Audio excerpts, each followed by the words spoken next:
Welcome. Today, Australia and Finland demanded on Friday that Russia immediately withdraw its forces from Ukraine and reaffirmed their unwavering support for Kyiv's sovereignty and territorial integrity. Australian Prime Minister Anthony Albanese and his Finnish counterpart Sanna Marin said in a joint statement issued following their bilateral meeting in Sydney that Russia's war in Ukraine has undermined European and global security.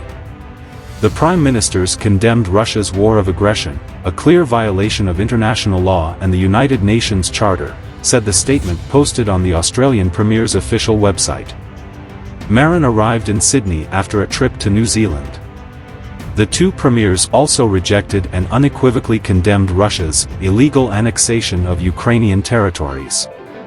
Russia immediately end its war and withdraw its forces from within Ukraine's borders, the two leaders demanded.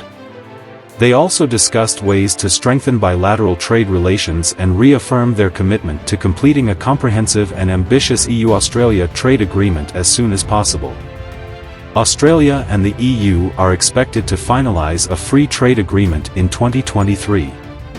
Once concluded, a trade agreement between the European Union and Australia would herald a new era in EU-Australia relations and offer significant economic benefits to both sides.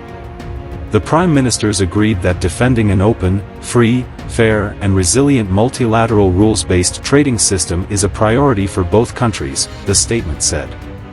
They also agreed to work together to combat climate change and protect biodiversity, and they commended the historic progress made at the recently concluded 27th Union Framework Convention on Climate Change Conference of the Parties, COP27, in Sharm el-Sheikh, Egypt, to develop funding arrangements to support the world's most climate-vulnerable countries in addressing losses and damages associated with climate change.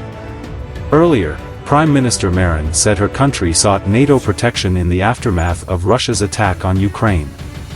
"We want to make sure that we are under NATO Article 5, that we have that common shield also working for us," she said in an interview with ABC News.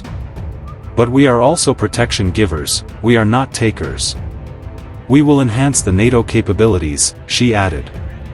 Finland and Sweden applied to join NATO in May of this year, but no final decision has been made by the member countries. Ukrainian drones are seen dropping grenades and other ordnance on top of their positions, as some men scurry for cover. In other instances, some soldiers barely change their positions after a close strike, suggesting they may already be injured or are suffering from hypothermia.